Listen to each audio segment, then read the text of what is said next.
immediate and a mediation on short-term basis by Mr. Carter to improve relations between the United States and Cuba, taking into consideration that we are also at a moment where you are involved in a very complex and intensive campaign. I think we should protect Mr. Carter. President Castro, American fugitive Robert Vesco is under arrest in Cuba. What will you do with him? And will you extradite him to the United States?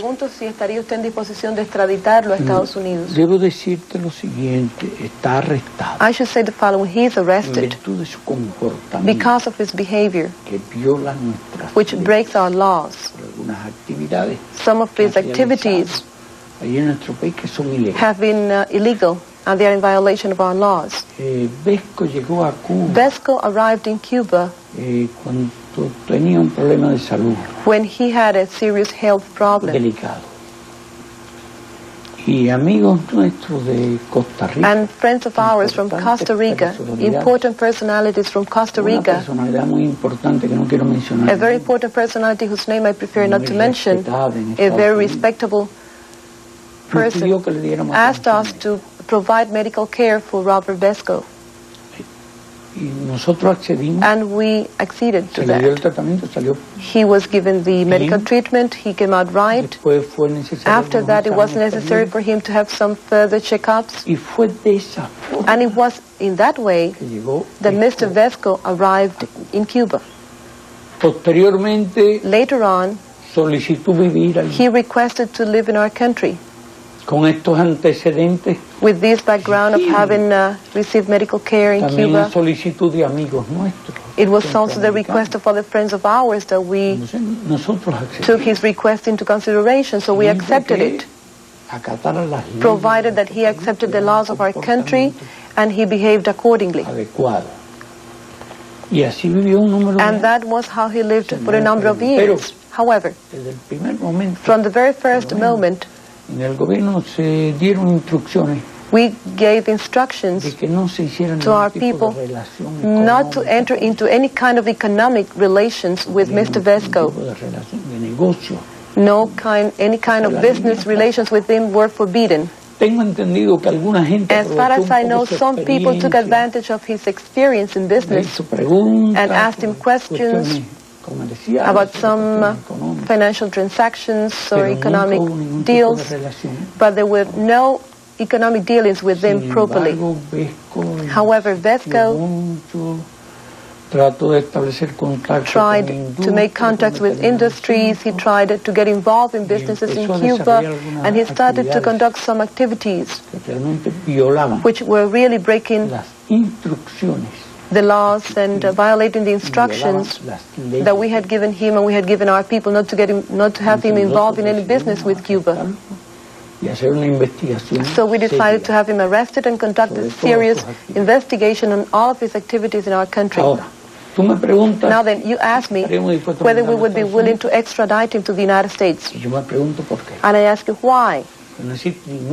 Because there is no precedent that the United States has ever returned to Cuba any person, whatever the crimes those persons committed in Cuba. Hundreds of war criminals took refuge in the United States after the victory of the revolution in Cuba. People who had killed thousands of Cubans and people who stole hundreds of millions of pesos. And the United States has never returned any of those persons to Cuba. So there is no reason of reciprocity for us to extradite that person. There would be no explanation. It wouldn't be justifiable. I can assure you, though, that Vesco will not be allowed to incur in any violation of Cuban laws, and that we will be very strict in applying our laws to him. He will have a fair trial, an open public trial, and according to all the legal procedures. If the United States returned to Cuba the fugitives you want, would Cuba send to the United States the fugitives the FBI and the Justice Department want? People who are charged with murder, air piracy, and other alleged crimes. Bueno, nosotros los delitos de piratería aérea. Well, the air piracy crimes, we have punished them very severely. Largos años de prisión. People have been sentenced to long prison sentences on our own initiative in order to prevent the disorders created by these people and the tragedies they could bring about. We did not invent the air piracy. Air piracy was really invented against Cuba, and it was later turned against this country. But we were the ones who solved the problem. When one day we even returned, we returned to the United States, to Cuban hijackers, to be tried in the United States and sentenced here. Those were two Cubans who had taken refuge here and hijacked a plane to go back to Cuba. They were sentenced to 40 years in jail in the United States, and never till now have their relatives been allowed to visit them in jail in the United States. On many occasions we have asked the American authorities to allow those two people to serve their sentences in Cuba, but the United States authorities have never accepted that, not even out of humanitarian reasons. So we have taken that measure. Now, there is not an extradition treaty between the United States and Cuba. If it existed many years ago, it is obsolete now, since it has not been ratified and it has not been observed. But we would have no objections in signing such a treaty with the United States authorities. If there were a reciprocity. Si hubiera una reciprocidad. Yes, of course. It couldn't be otherwise. In the United States Congress, there's a bill pending to tighten the economic embargo. Some of its provisions include a country buying Cuban sugar and molasses cannot resell them in the United States. The bill would try to blockade Cuban entry to world financial institutions, and there are other provisions. Your reaction? De disposiciones de este tipo. ¿Cómo reacciona usted a este proyecto de ley? Muy bien, muy tranquilo. Very well, very quiet. Estamos acostumbrados a todas estas We are used to all these sort of things, you know. Hace tiempo. We have been used to that for some time. Pero prohibirle a un norteamericano but to prevent an American consumir un caramelo que se haga con azúcar from eating a candy made up with Cuban sugar, es privarlo de una de las mejores. That is depriving Americans from one of the best things, from one of the best sugars in the world. Con la melaza se pueden hacer muchas cosas. Many things can be produced with molasses. Un excelente ron. Even an excellent ron. Y tiene además virtudes curativas. And it has other virtues as medication. So the Americans are being deprived of that. Y además nosotros tenemos más mercado. Also, we have more markets que azúcar than sugar. So we would need to produce more sugar for the market anyway. Desde luego, of course, there is something in this with other implications. There is a moral implication in this. Y además el propósito de intimidar. And it is the purpose to intimidate people who try to do business with Cuba, to discourage trade with Cuba. That bill comprises other provisions like the Torricelli bill. Like the Helms-Burton, which is an almost adopted bill. For the time being, I can assure you that the United States position has been rejected in the world, in Bariloche, in Cartagena, at the United Nations. This policy is being rejected by the rest of the world. Now, as a whole, the blockade has cost Cuba over $40 billion since it was set up. So there is a big debt that the U.S. has with Cuba. Before we pause for a very brief break, one quick question. if you were locked in a room with Senators Jesse Helms, Bob Dole, and House Speaker Newt Gingrich, what would you tell them? What would you say to them? No sé si fuman tabaco. I don't know whether they smoke cigars. No sé si toman ron. I don't know whether they like rum. No sé si son personas que le gusta I don't know whether they are people conversar. who like to talk. Pero bueno, yo podría I would certainly empezar a start by inviting them probar los tabacos to try a Cuban cigar and to drink some Cuban rum. Conversar amigablemente. We could talk friendly, Amigablemente, bueno, respetuosa. at least respectfully. Y discutir todo And then we lo que could quieran. discuss anything that they would like to deal Yo with. siento que nosotros tenemos la razón. I feel that we are right, Y no tenemos temor a discutir. and we are not con quien. afraid to discuss it with anyone. Ahora habría que preguntarles Now then a we ellos. would have to ask them. Ellos seguramente dirán. I'm sure they would say "Contacto, no. Jamás We would never discutiríamos discuss una palabra". anything with Castro. Tal vez digan eso. Perhaps they say that. Yo no tengo esos prejuicios. I do not have those prejudices, you know. Tengo una mentalidad más abierta. I tend to be open-minded. Y mire, en Naciones Unidas And look se at the United Nations, países que piensan countries that think diferentes sobre differently muchos temas. fit together, Y sin embargo, allí se dialoga. they talk. Pero me pregunta mi actitud, But you ¿qué le ask me, diría? what would I say to them? Primero que nada, First of all, tendría que comprobar I would have to que son know personas that they are people con las que se puede conversar. that you can talk to. Y entonces podría And then abordar after that, cualquier tema que yo quisiera. I would deal with any subject they would be que fuera interested de in. interés nuestro. Mr. President, we're going to Señor pause, Presidente, and when vamos we a hacer una return, I will pausa. ask you about Y cuando executive volvamos- orders signed by President Clinton intended to have further communications with your country. We'll be back with our live interview with the President of Cuba, Fidel Castro, in just a moment.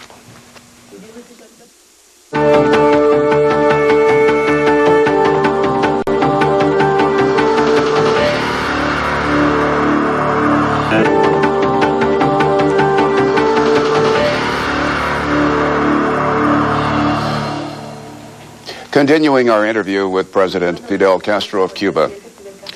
President Clinton has signed an executive order to ease travel restrictions by Cuban Americans to Cuba, to ease restrictions on scholars, artists, and clergy members, to allow relief agencies and human rights groups to expand their work in Cuba, to allow Western Union to open up an office so that money transfers from the United States to Cuba can be enhanced. And the President has signed an executive order which would permit United States news agencies to open bureaus in Cuba, and if you were to permit that, Cuban news agencies would be able to open bureaus in the United States. Will you permit this? ¿Permitiría usted que esto sucediera? Me pregunta sobre todo lo anterior. Are you asking about the whole question or just the last part of it? Well, I don't want to seem as if I have a personal vested interest in the Bueno, news no bureaus. quiero que Of course, parezca que yo we tengo at un CNN interés and other especial news con los medios de agencies difusión masiva, want con to las be agencias de in Cuba, noticias. but the thrust of the President's executive order, Pienso que lo más importante sobre esta orden every aspect. Esa ejecutiva, ¿qué usted orden piensa? ejecutiva, Bernard, That executive order no está totalmente clara. is not very clear.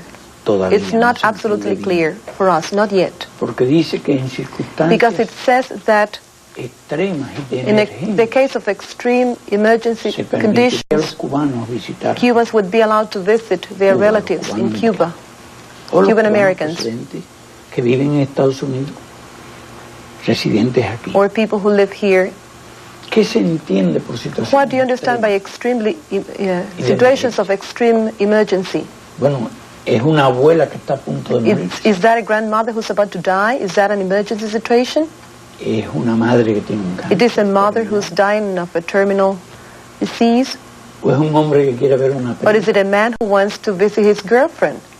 O un novio que quiere ver una novia. Or a sweetheart who wants to visit his love? Yo entiendo que desde el punto Because de I vista understand from the human point of view, si alguien tiene una novia, if someone has a girlfriend in Cuba, no debieran darle permiso una vez al he would año not be para given ver. permission to visit her only once a year.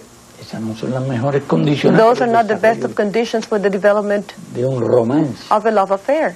Así que, ¿qué se entiende? So what do you Para mí, understand by an extremely La visita a la novia está dentro de for a situation which is of extreme emergency.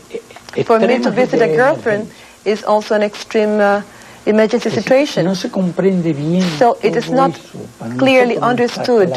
For us it is not clear yet what that executive order comprises. Ha establecido la posibilidad it has de que set la the possibility for the Western Union pueda actuar para to remitir dinero a Cuba.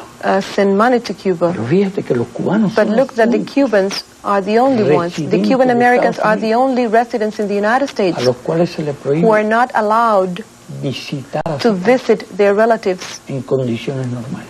Under normal circumstances. A los únicos a los que se the les only ayudar a la familia immigrants who are not allowed to help their families. En condiciones normales. Es una verdadera it is really discriminación. A discrimination against the Cuban immigrants.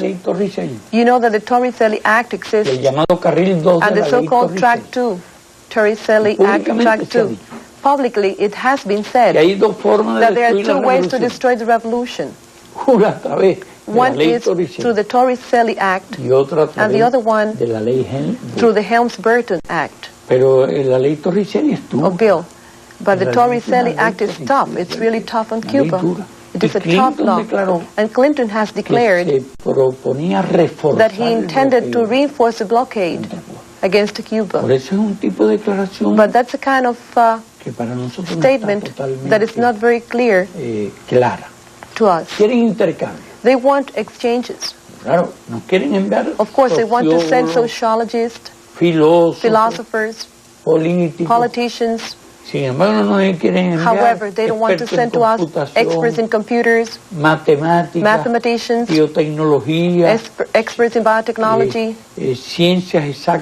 experts in sciences, exact sciences or research. I mean, they want an unequal exchange, we could say, an unequal exchange of ideas. We do not have many scholars to send to the United States, nor do we have many scientists, but mainly in what regards to press. Actually,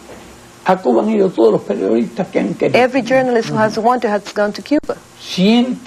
Hundreds and hundreds of journalists from the United States have gone to Cuba. All the problem of the massive exodus and the raptors was broadcast by all the TV stations, different channels, all the journalists who wanted to go to Cuba. They broadcast it to the whole world. We did not set any obstacles for them to cover the news. Now then, what sense does it make to open bureaus here and that we can do the same? For every 100 bureaus, news agency bureaus that you open in Cuba, we wouldn't be able to open one in the United States because we don't have resources to do that. We don't have the money to do that. It would be an unequal exchange in information, again. Then you would be able to collect all the news from Cuba with any approach on the part of the foreign press, while we wouldn't be able to do the same thing because we wouldn't be able to have resources and open bureaus anywhere. So there is an unequal situation. We really prefer to have bilateral agreements with the American firms, with the American companies, instead of that kind of an agreement. At this point in time, under the present circumstances, when things are not so clear for us. President Castro, what are United States businessmen telling you about their desires to do business in Cuba? ¿Qué pienso? ¿Qué le dicen a usted los hombres de negocios norteamericanos acerca de los deseos que tienen de hacer negocios con Cuba? Bueno, los hombres de negocios norteamericanos. Well, the American businessmen, yo he podido observar, I have been able to observe because I have talked to many of them. They seem to be against the blockade, which we call blockade, you call it embargo. Pero esto es mucho más que embargo. But this is much more than an embargo. That's why we call it a blockade. This is an economic war. This is an economic war against our country. Contra Cuba, pero ellos no están de acuerdo. But they do not seem to agree with that. Primero porque les duele. First, because it hurts them. Que tienen posibilidades that they have the possibility that there is the potential for them to develop an economic relationship, and that they are being prevented to do so. They are being prevented from getting involved in businesses with Cuba. Secondly, because they are men who like to strive. They are men who like competition. It is as if you were a boxer, or if you were a baseball player or a basketball player, and you were not allowed to compete. It's a moral issue. It's a problem of mentality, and they suffer, you know, when they see that they are prevented from competing with the others. And I really observe, today more than ever before, a new phenomenon, which is a great interest on the part of the American businessmen to have economic relations with Cuba and for the possibilities to do business with Cuba. If the economic embargo were lifted tomorrow, would there be new freedoms, political and otherwise, for the Cuban people? En Cuba nosotros podemos hacer lo que soberanamente. Well, in Cuba we can do what our country decides to do based on our sovereign right to do it. Now, our position is that we do not accept conditionings of any kind which may affect the independence and the sovereignty of our country, just with view to solve the economic problems existing between the United States and Cuba, or the political problems existing between the United States and Cuba. And this is an old position that we have sustained. I can assure you that we would not accept any kind of political conditioning. Recently you met with opposition leader Eloy Gutierrez Minoyo. Are you considering allowing the formation of an opposition political party in Cuba? For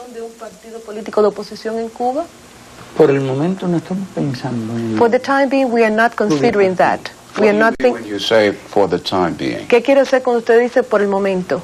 Bueno, es verdad que ahora no estamos pensando. That now we are not considering it. No sé si mañana. I don't know whether tomorrow, or in 10 years from now, or whether in 100 years from now we will be considering it.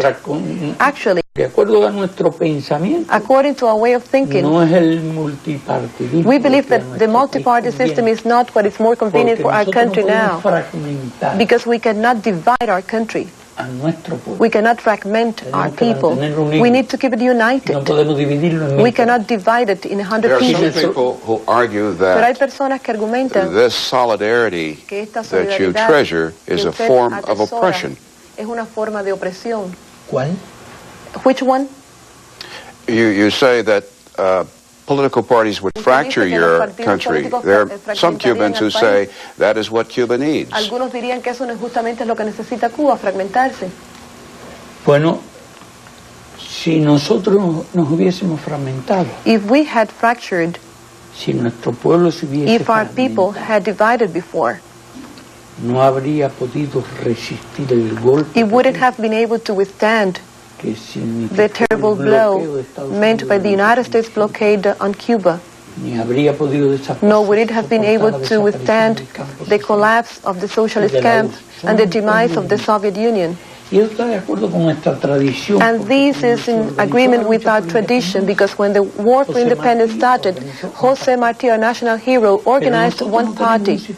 But we do not have a party system to nominate people, to nominate candidates. You should understand that, because our party does not put up candidates for the elections. Our party does not elect people to elected positions. The neighbors, the citizens directly put up their candidates. It would be too long to explain our system, but as I'm telling you, the citizens directly are the ones who put up their candidates. And the deputies at the municipality system, at the municipality level, are the ones who put up the candidates to the National Assembly. And the deputies to the National Assembly are the ones directamente por el pueblo. They must be directly elected by the people, and they must obtain over 50% of the votes in order to be elected. And they are the ones who elect the council, the state council, and the president of the state council. In Cuba, we do not have a presidentialist system. President Clinton has much more power than I do. And in general, the Latin American presidents are more powerful than I am. As the president of the state council, I cannot appoint an ambassador. I cannot appoint a minister. I cannot appoint many officials who everywhere in the world are appointed by the president. They have to be elected by the state council. That's a reality. It's a collective. President Castro, you are a student of history. You are a very imaginative thinker. You have made sacrifices before. Have you ever considered resigning for the economic good of your country?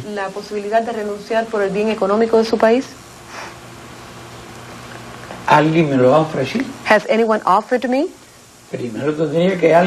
First, somebody would have to come up with an offer. And after that, well, I do not see how my resignation could help the economy of the country. What I have said is that I will always be willing to do for my country whatever is necessary. That I do not have personal ambitions.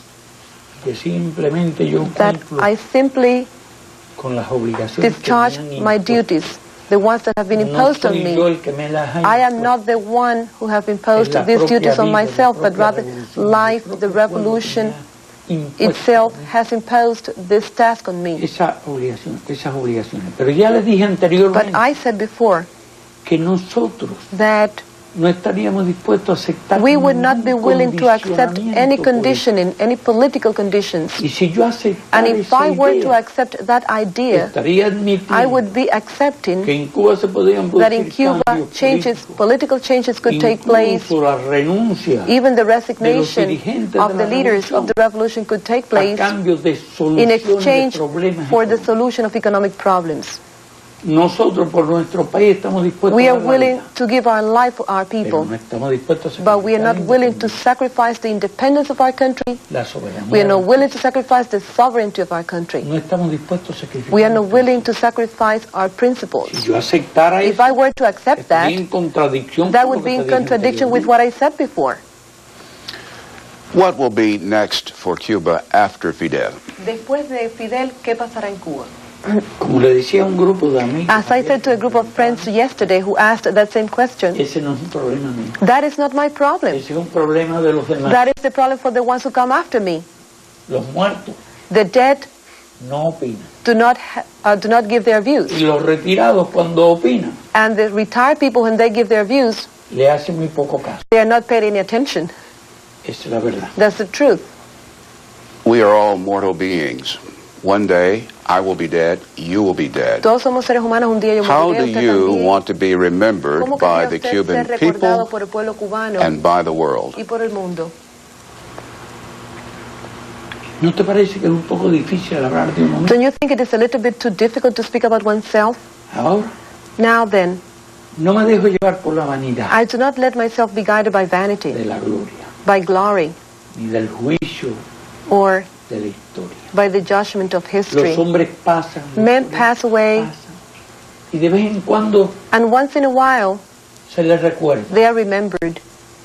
Lo importante es que uno cumpla The su important thing is for you to discharge your duty, deber, libre su batalla. to wage your battle. Y yo tengo algunas And pruebas I have some evidences de que a pesar de toda that la in spite propaganda of all the propaganda against Cuba and against me personally, there are many people in the world who appreciates Cuba. yo acabo de visitar I have just visited Uruguay. Estoy realmente and I asombrado was really amazed de los cientos de miles de of the hundreds of thousands of people who welcomed me there. That's why I asked the question. I could hardly understand it, you know. Porque quizá Why? Perhaps thanks to you, Bernie. Perhaps thanks to America, because you have made me famous. Perhaps because you have turned me into a kind of David, but a David who has been for 35 years fighting a Goliath, who turns to be more powerful. But the sentiments that I could see in those people were very nice to us. I've been in other places, in the Rio Conference, in the ECHO Conference years ago. There were representatives of all over the world. Es justamente por eso que yo le preguntaba. Well, I have no grievances, really. So many people went to my seat to say hello to me. So many people came to show their support. I went to Copenhagen, and the same thing happened. I addressed the United Nations National Assembly today. General Assembly today, and everybody is a witness to what happened there. Not everybody has such a bad opinion about me, you know. In spite of everything that has been said about me, in spite of everything that has been done against me.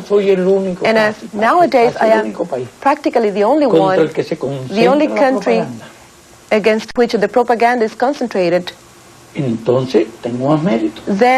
I take more credit. Because the Soviet Union is not attacked anymore. China is not attacked anymore. Vietnam is not under attack anymore. Korea is not under attack anymore. Only Cuba is under attack now. So all the campaign against Cuba. And Cuba has never had more friends than it has now. Now, why does that happen? I wonder. Perhaps because we are right? Perhaps because people tend to admire our struggle? Perhaps because people criticize the cruel blockade which has been imposed on our country, and it's still there, and which is killing men, women, and children, youth and elders, as I said today,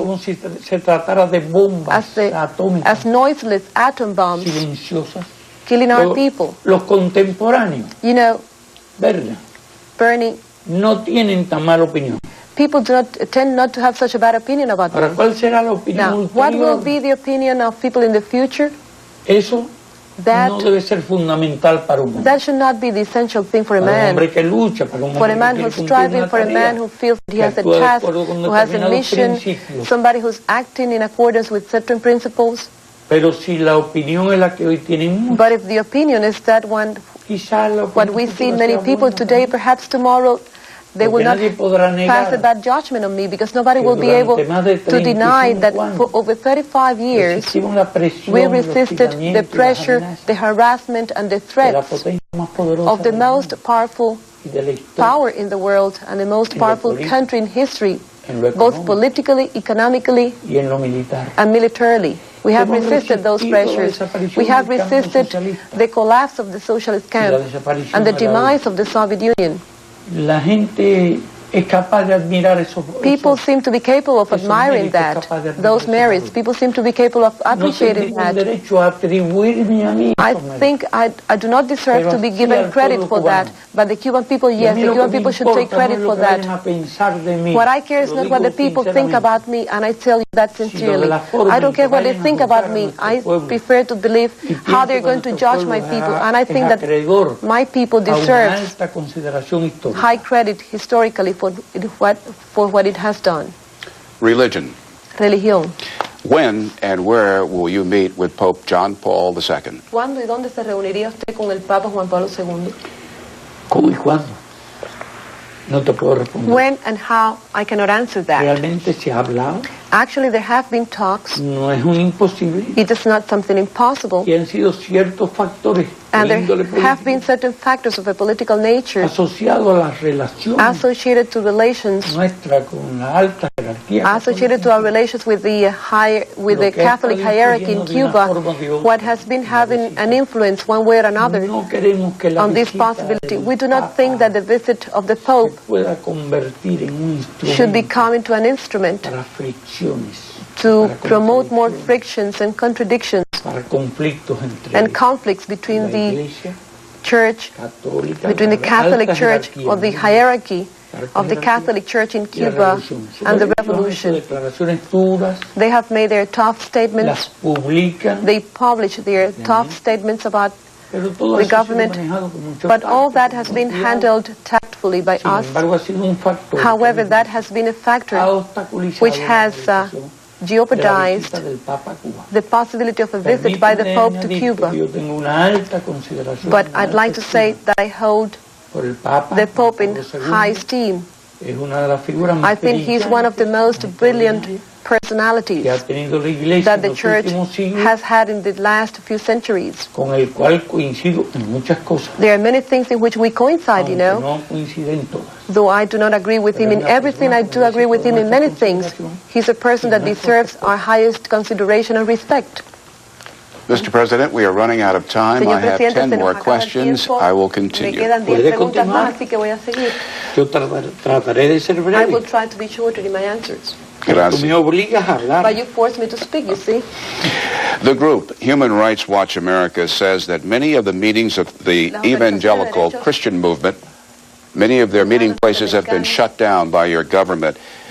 Does the evangelical Christian movement annoy or disturb you and your government? Do you view them as a threat? ¿Lo siente usted como una amenaza a los cristianos o el movimiento evangelista en Cuba? Porque algunas organizaciones de derechos humanos han dicho que es así. No.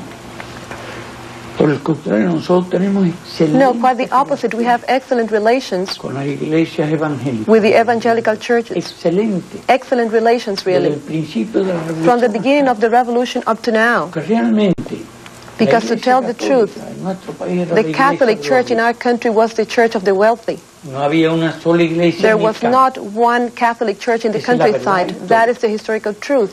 Las iglesias protestantes, the Protestant churches, on the other hand, they were closer to the popular sectors of, tenían pastores en el campo, and they had their pastors in the countryside. Los sectores más humildes. They were linked to the most to the poorer people. So when the revolution came over, we developed good relations with them. We developed good relations with every church, with few exceptions. Sometimes we have had problems with the Jehovah's Witnesses, for instance, for well-known reasons, problems of not swearing to the flag, not respecting the symbols of the country. But our relations, even with the Jehovah's Witnesses, have been improving lately. And they are good relations. I miscalculated. I have less than a minute, so I'll ask you 2 questions very quickly.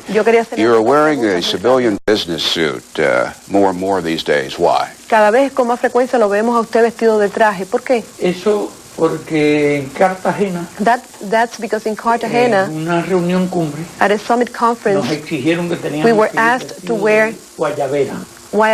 Yo descubrí que no and then I discovered that I did not have a guayabera to wear because I had not been wearing them for years.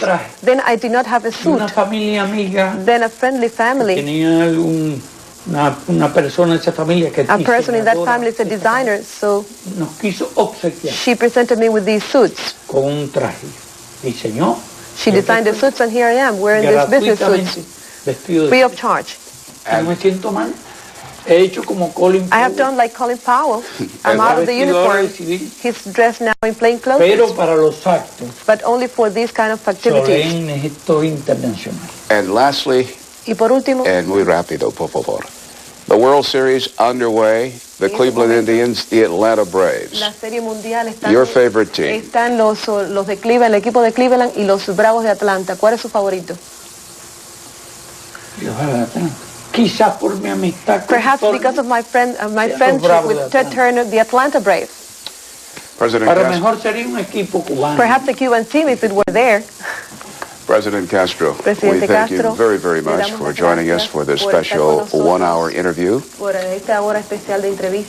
It was a pleasure. Fue un placer. Gracias. De nada. I'm Bernard Shaw in New York. CNN is your network for complete coverage around the clock of these United Nations 50th anniversary ceremonies. Good day.